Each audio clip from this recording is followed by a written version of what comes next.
Dear students, आज के इस लेक्चर में वीडियो लेक्चर में मैं आपको फ्लो ऑफ फ्लूइड्स की न्यूमेरिकल प्रॉब्लम करना सिखाऊंगा। कैसे करते हैं, कैसे सोचते हैं उनको करने के लिए।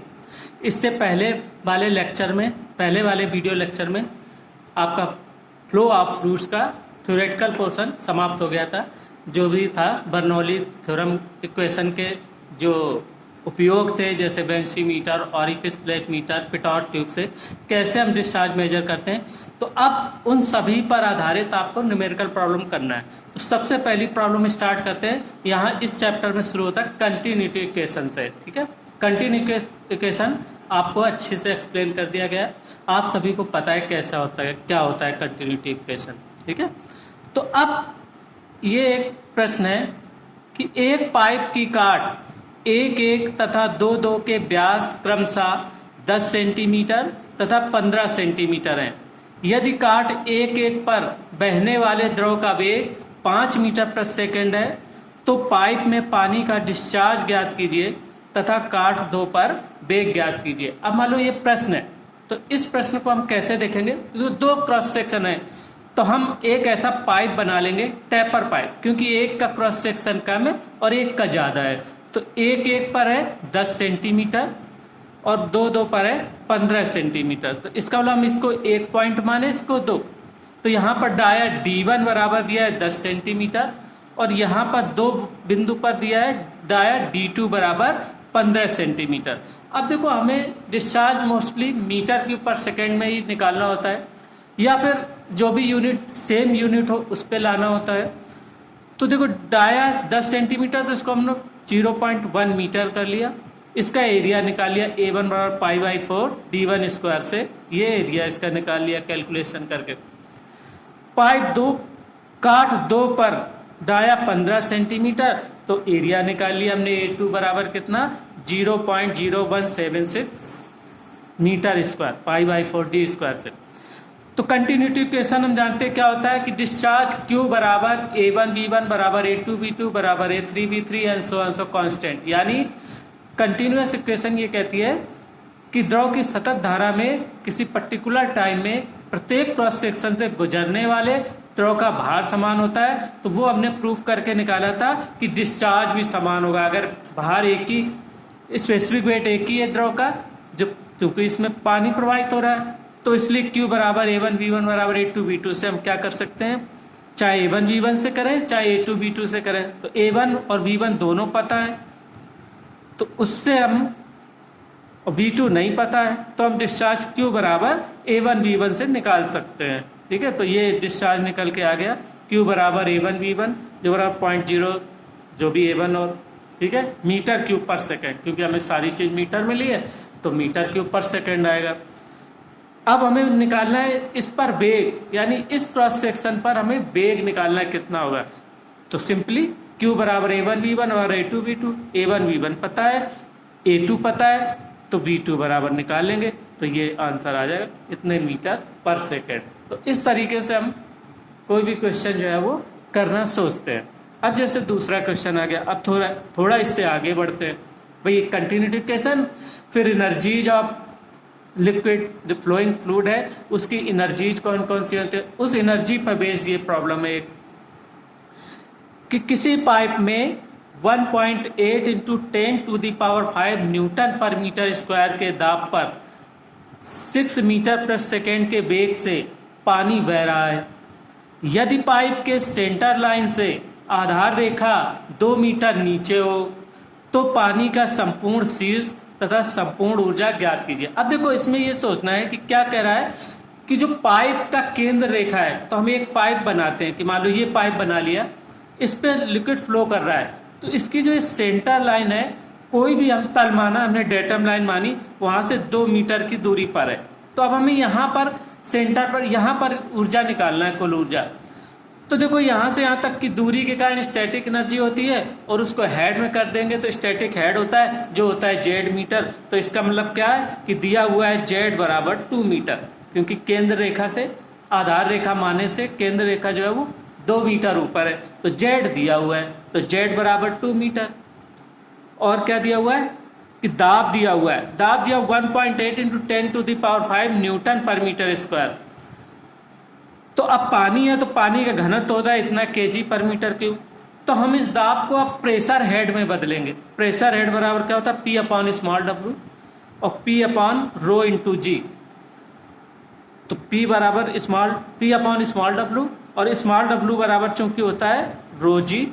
तो पानी भरा हुआ है, पानी फ्लो हो रहा है, तो पानी का घनत्व होता है 1000 केजी पर मीटर क्यूब और जी का मान 9.81। तो अब ये न्यूटन पर मीटर स्क्वायर में तो सही है, क्योंकि हमें सारी यूनिट एक ही में कन्वर्ट करते हुए तब सॉल्यूशन करना है। तो यहाँ से प्रेशर हेड निकला है इतने मीटर। अब क्या कह रहे हैं कि दाब पर 6 मीटर पर सेकेंड के बेग से प्रवाहित हो रहा है। तो देखो बेग v बराबर दिया हुआ है 6 मीटर पर सेकेंड। तो वेलोसिटी हेड बराबर क्या होता है, v² अपॉन 2g। तो इस आधार पर हमने ये निकाल लिया वेग से। तो क्या पूछ रहा है, संपूर्ण ऊर्जा ज्ञात कीजिए। तो टोटल हेड निकल आएगा कितना, z plus P upon small w plus v² upon 2g। तो इतने मीटर। अब ये मीटर एनर्जी हेड के रूप में आएगी। अब अगर हमें निकालना है तो इसी को अगर हम चाहें तो ये लिख सकते हैं कि टोटल एनर्जी इतने न्यूटन मीटर पर न्यूटन। तो ये भार की हो जाएगी, ठीक है। तो इसी को हम आंसर ऐसे कन्वर्ट करके कर सकते हैं कि क्योंकि हेड तो मीटर में लिखते हैं, लेकिन एनर्जी क्या होगी, न्यूटन मीटर किया गया कार्य और पर न्यूटन, न्यूटन मीटर पर न्यूटन इकाई भार की। क्योंकि इकाई भार की संपूर्ण ऊर्जा को हेड कहते हैं, तो हम इसको ये आंसर लिख सकते हैं। ये तो हो गया हेड, टोटल हेड H बराबर, और ये हो गया टोटल एनर्जी। इसको कहेंगे हम total energy equal to this one. इसमें आंसर लिख दो तो ये टोटल एनर्जी कहलाएगी। या फिर पानी का भार निकाल लो, और पानी का भार तो आसानी से निकाल सकते, लेकिन उसके लिए फिर इसका एरिया पता हो, इसका यहाँ से यहाँ तक फ्लो करने का कितने दूरी तक फ्लो करा, वॉल्यूम निकालें। तो इससे अच्छा टोटल हेड जो होता है उसको एनर्जी के फॉर्म में हम लिखते हैं न्यूटन मीटर पर न्यूटन। सेम चीज़ हो गई, लेकिन ये हो गई एनर्जी टोटल। तो इस तरह से आंसर आप लिख सकते हैं। तो ऐसे सवाल इस तरह करते हैं। अब देखो हम आते हैं अगले में। भाई देखो कंटिन्यूटी इक्वेशन के बाद फिर टोटल एनर्जी ऑफ फ्लूइंग फ्लोट थी। अब उसके बाद पहली प्रमेय थी बर्नौली थ्योरम, यानी बर्नौली थ्योरम पर आधारित अब आपको प्रॉब्लम करनी है, ठीक है। ये टीचमेंट पे ब्लैक बोर्ड पे नहीं कर सकते, तो हम इसी में आपको समझाएंगे, ठीक है। समझ में आ जाएगी, नहीं आए तो फिर लाइव क्लास में आप पूछ सकते हैं, जो हम वेडनेसडे को लेंगे।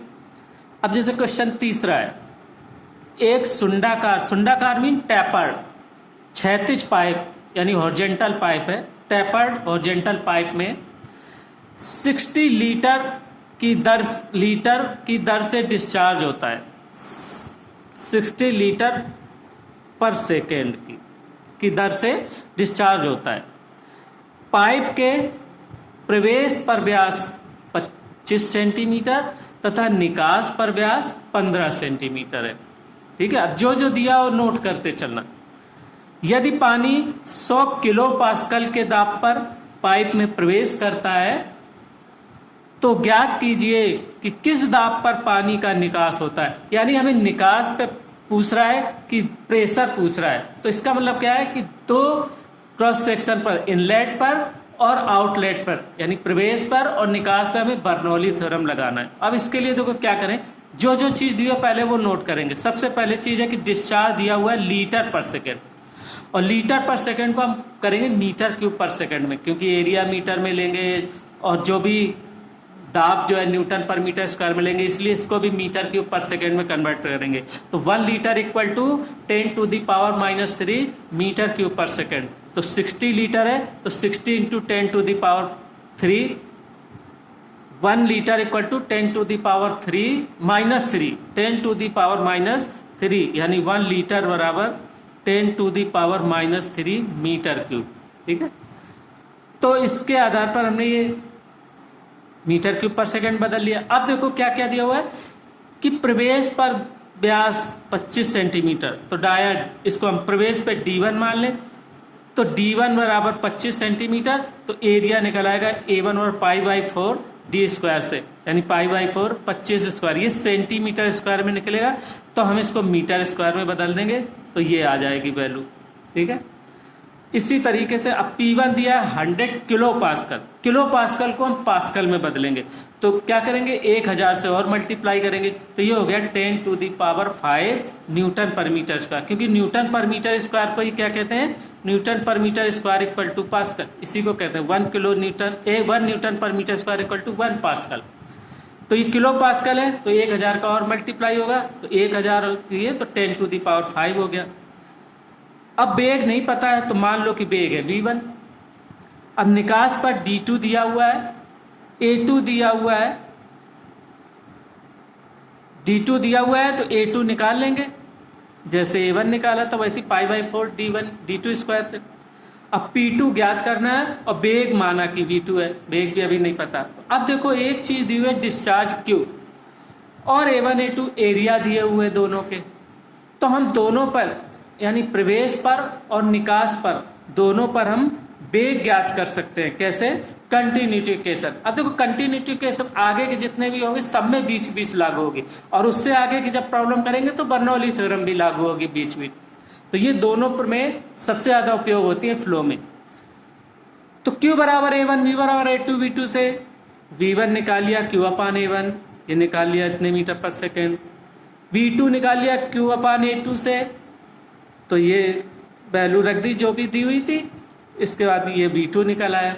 जब V1 V2 दोनों निकल आए, अब देखो क्या क्या दिया हुआ है, क्योंकि सेंटर लाइन क्षैतिज पाइप है, तो पाइप क्षैतिज है, तो चाहे प्रवेश हो चाहे निकास हो, दोनों की माने हुए तल से दूरी समान होगी Z। तो देखो भाई बर्नौली थ्योरम, क्योंकि Z1 बराबर Z2 बराबर Z मान लें, क्योंकि एक ही पाइप केंद्र की रेखा पर है, आधार रेखा। तो जब केंद्र रेखा ही आधार रेखा और क्षैतिज पाइप है, तो इस तरह से हो जाएगा ना, ऐसे पाइप, ये ऐसे पाइप ऐसे हो जाएगा। तो ये सेंटर लाइन है, इसी को आधार माने, तो चाहे इस क्रॉस सेक्शन पर निकालें चाहे इस क्रॉस सेक्शन पर निकालें, दोनों के लिए Z समान होगा ना, इस तरीके से Z समान होगा। तो अब बर्नौली थ्योरम अप्लाई कर दें कि Z प्लस 10, इसमें P1 दिया हुआ है 10⁵ upon small w 1000 into 9.81 plus V1 निकाल लिया था, तो V1 स्क्वायर अपॉन 2G बराबर Z plus P2 upon this one plus V2 square upon 2G। तो अब इन सबको कैलकुलेट कर लो, आप कैलकुलेशन करेंगे। कैलकुलेटर्स भाई कैलकुलेशन तो थोड़ी लेंथी है इस चैप्टर की, जो भी न्यूमेरिकल है, तो आप कैलकुलेटर को अच्छे से यूज करेंगे। तो ये कैलकुलेशन करेंगे तो ये पास्कल निकल के किलो पास्कल निकल आया 94.95 किलो पास्कल, ये इसका आंसर होगा। ठीक है, तो ये हो गई तीसरी तरीके की प्रॉब्लम। ठीक, अब हम सब तरीके की एक एक आपको करवाते हैं, फिर आप अपनी बुक में भी कुछ और कंसल्ट कर सकते हैं, थोड़ी सी और प्रैक्टिस करेंगे तो सारे फार्मूले भी आपको याद हो जाएंगे, और इस तरीके से प्रॉब्लम करने का आपको तरीका भी पता चल जाएगा। तो तरीका तो मैं बता ही रहा हूँ, लेकिन आप जब तक और 2-4 अपने बुक से करेंगे तो आपको और कॉन्फिडेंस डेवलप हो जाएगा। ठीक है, क्योंकि ये एग्जामिनेशन पॉइंट ऑफ व्यू से, किसी कंपटीशन पॉइंट ऑफ व्यू से बहुत इंपॉर्टेंट है, इसलिए इनकी न्यूमेरिकल प्रॉब्लम भी सॉल्व करना आप सीखेंगे। ये ना सोचें कि एग्जाम में नहीं आया, वो बीटी के एग्जाम में ना आए तो नहीं पढ़ना, ये बहुत इंपॉर्टेंट सब्जेक्ट है। ये चीज़ें बिल्कुल टिप पे आनी चाहिए, इसलिए जितनी ज़्यादा न्यूमेरिकल प्रॉब्लम करोगे आप उतने ही ज़्यादा आपको प्रैक्टिस हो जाएगी, फार्मूला फिर आप कभी नहीं भूलेंगे। अब नेक्स्ट आते हैं, अब इस पे बर्नौली थ्योरम का जो एप्लीकेशन करते हैं उसके आधार पर प्रॉब्लम क्या थी, बेंसीमीटर था पहला, जो डिस्चार्ज मेजरिंग के लिए यूज किया जाता था, किसमें, बहते हुए पाइपलाइन पर डिस्चार्ज मेजर करने के लिए बेंसीमीटर का उपयोग करते हैं। तो अब देखो एक बेंसीमीटर की प्रॉब्लम है। देखो अब ये क्या है कि एक क्षैतिज पाइप में, यानी पाइप कैसा है, हॉरिजेंटल, यानी उसकी सेंटर लाइन हॉरिजेंटल होगी। तो हॉरिजेंटल पाइप में एक बेंसीमीटर जिसका प्रवेश व्यास तथा कंठ व्यास यानी इनलेट पर और थ्रोट पर डाया दिए हुए हैं, कितने, 30 सेंटीमीटर और 15 सेंटीमीटर, पानी के प्रवाह को मापने में प्रयुक्त किया गया है, यानी फ्लो को मेजरमेंट करने के लिए इसको लगाया गया है। ठीक है, प्रवेश एवं कंठ से जुड़े डिफरेंशियल मैनोमीटर भेददर्शी दाबमापी यानी डिफरेंशियल मैनोमीटर का पाठ्यांक पारे का 20 सेंटीमीटर है। क्या चीज़ 20 सेंटीमीटर है कि यहाँ पर जैसे एक डिफरेंशियल मैनोमीटर है तो पारे का 20 सेंटीमीटर ये डिफरेंशियल मैनोमीटर है। तो ये जो पारे का पाठ्यांक यानी डिफरेंस जो दिया हुआ है ये दिया हुआ है यानी ये हुआ x, ये 20 सेंटीमीटर दिया जो डिफरेंशियल मैनोमीटर लगाया है, तो ये x बराबर दिया हुआ है। ठीक है, तो पहले सबसे पहले यही समझना होता है दिया क्या है। अब कुछ लड़के गलती क्या करेंगे, इसको कह देंगे h, हो सकता फार्मूला रटा होता तो h, लेकिन फार्मूला नहीं, आपको उसका कॉन्सेप्ट भी पता होना चाहिए कि कैसे लगाते हैं डिफरेंशियल मैनोमीटर और बेंचीमीटर कैसा होता है। तो ऐसे 4-6 प्रॉब्लम करोगे तो अपने आप उसका कॉन्सेप्ट ऐसा बैठ जाएगा दिमाग में, फिर आप पे नहीं भूलोगे, आप परमानेंट याद हो जाएगा। तो ये x का मान दिया हुआ है, तो x दिया हुआ है, d1 दिया हुआ है, d2 दिया हुआ है, तो हमें डिस्चार्ज क्यों निकालना है। तो सबसे पहली बात क्या करेंगे कि जो x दिया हुआ है तो ये फार्मूला होता है h = x s-1, और जहाँ पर s-1 जानते हैं कि ये पारा भरा है तो इसका मतलब s बराबर S2/S1। तो इसके आधार पर क्या हुआ, 13.6 पारे का होता है, पानी का 1 होता है, तो ये s का मान निकाल लिया आपने। ठीक है, s बराबर S2/S1, और चूंकि इसे पारा कह रहा, पारे के भेददर्शी में पाठ्यांक दिया, इसका मतलब मैनोमीटर में क्या भरा हुआ है, पारा, तो यहाँ से s का मान निकला है।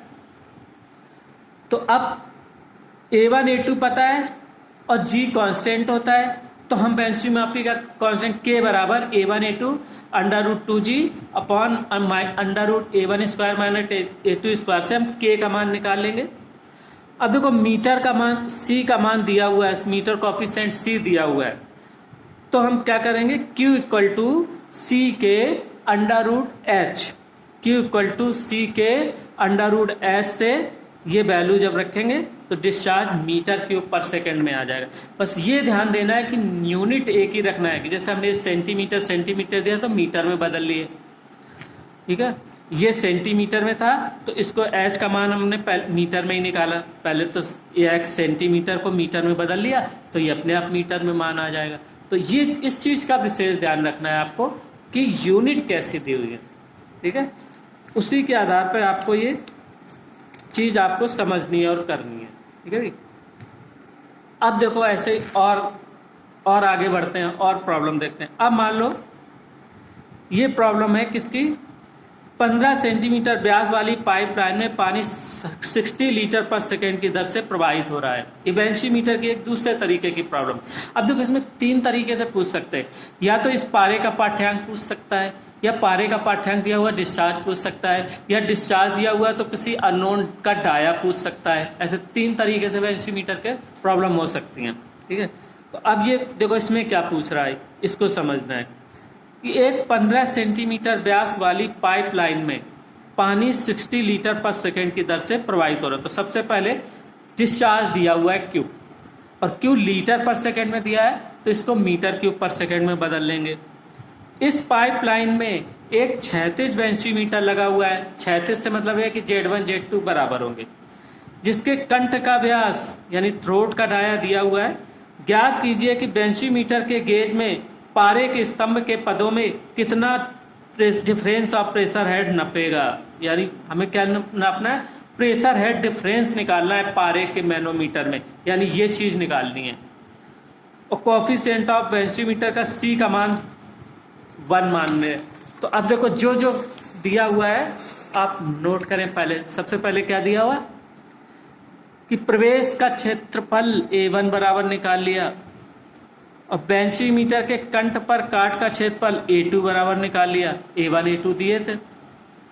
तो K बराबर A1 A2 √2g upon √A1² - A2² से आप K का मान निकाल लेंगे।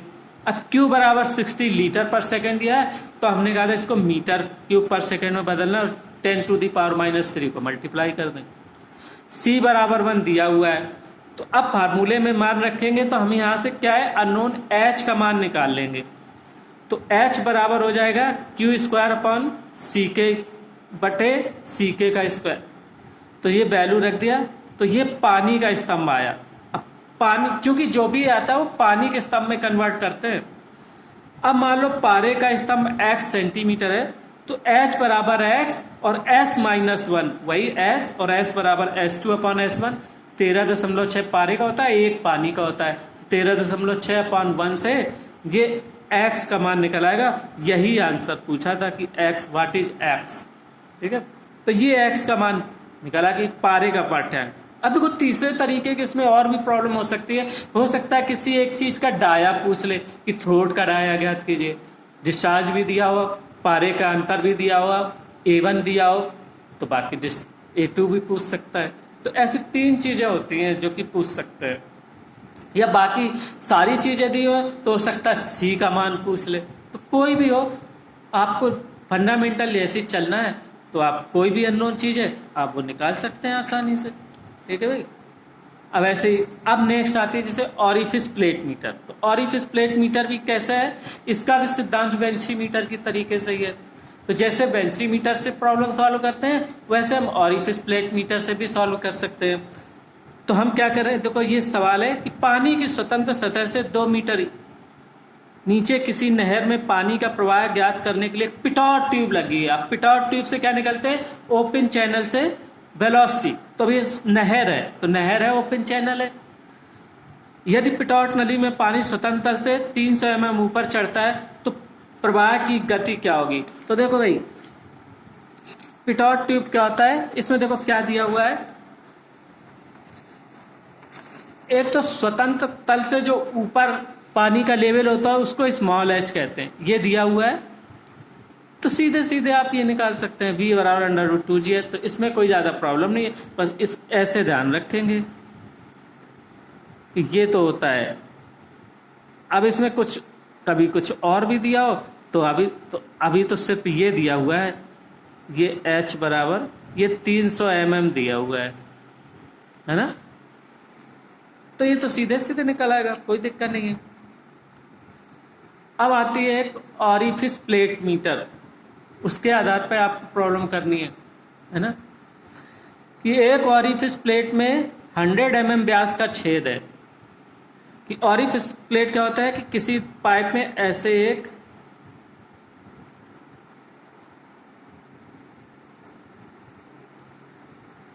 ये ऑरिफिस लगाते हैं ना, यहाँ से ऐसे ऐसे डिस्चार्ज होता है। तो एक ये D2 कहलाता है और जो इनलेट होता है ये D1 कहलाता है। तो देखो अब क्या क्या दिया हुआ है कि एक ऑरिफिस प्लेट में 100 mm व्यास का छेद है, इसे एक 200 mm व्यास की पाइपलाइन में विसर्जन नापने के लिए प्रयोग किया जाता है। यदि पाइपलाइन में पानी प्रवाहित हो रहा हो तो दाब मापी में पारे के तलों में 50 mm के अंतर का पर विसर्जन ज्ञात कीजिए। प्लेट का गुणांक 0.6 मानिए। अब देखो यहाँ पर क्या हुआ है कि यहाँ पर हम एक डिफरेंशियल मैनोमीटर लगाते हैं, इसको जोड़ देते हैं। तो अब ये पारे के तलों में अंतर यानी ये X दिया हुआ है, X बराबर 50 mm पारा। तो हम इससे H का मान निकालेंगे, X S-1, जहाँ S अभी पिछले भी न्यूमेरिकल में बताया था S2 अपॉन S1, और S2 ये पारा भरा हुआ है 13.6 और इसमें पानी प्रवाहित हो रहा है तो S1 बराबर 1। तो यहाँ से S बराबर 13.6 अपॉन 1 से 13.6 निकलेगा। तो ये H का मान निकालिए, इतने mm पानी। अब mm को हम मीटर में बदल लें क्योंकि हमें आगे जो डिस्चार्ज निकालना है वो मीटर क्यूब पर सेकेंड में, या उसको फिर लीटर में बदल सकते हैं। तो देखो भाई पाइपलाइन का व्यास 200 mm है, D1 दिया हुआ है, छेद का व्यास D2 बराबर 100 mm। तो इससे एरिया A2 निकल आएगा, इससे A1 निकला है, इससे A2 निकला है। तो Q बराबर C A1 A2 √2GH upon √A1 square minus A2 square. Same वही होता है जैसा कि बेंची मीटर का फार्मूला, उस सभी वैल्यू रख लेते हैं तो Q का मान निकल आएगा भाई।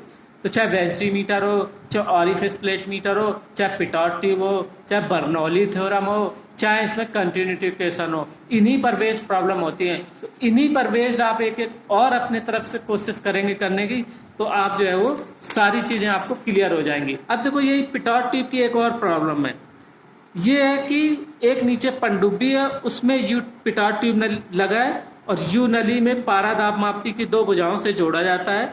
तो पारे के तलों में अंतर 170 mm है, तो पनडुब्बी की गति ज्ञात कीजिए। अब पनडुब्बी की कौन सी गति होगी? जो प्रवाह की गति होगी वही पनडुब्बी की गति होगी। ठीक है, तो इसके आधार पर हम निकाल सकते हैं। क्या कह दिया? यू नली में x बराबर दिया हुआ है तो h का मान निकल आएगा, और पारा है यू नली में, यू ट्यूब में पारा भरा है तो हम s का मान निकालेंगे S2/S1 से। तो पनडुब्बी की गति वही होगी जो प्रवाह की गति होगी खुली नदी में, तो उसके आधार पर ही हमने इसको निकाल लिया इतने मीटर पर सेकेंड। और हमें क्या करते हैं कि पनडुब्बी है या कोई भी वाहन है उसकी जो वेलोसिटी है वो किलोमीटर पर आवर में निकालते हैं कि कितने किलोमीटर पर आवर, तो उसको किलोमीटर पर आवर में बदल लिया। तो इस तरीके से ये सारी प्रॉब्लम आप सॉल्व करेंगे। बाकी कुछ और अपनी किताब बुक से भी देखेंगे। आज के लेक्चर में बस इतना ही। ठीक है, नेक्स्ट लेक्चर जो होगा, नेक्स्ट वीडियो लेक्चर में आगे हम चैप्टर 4 शुरू करेंगे, flow through pipe. Okay, thank you.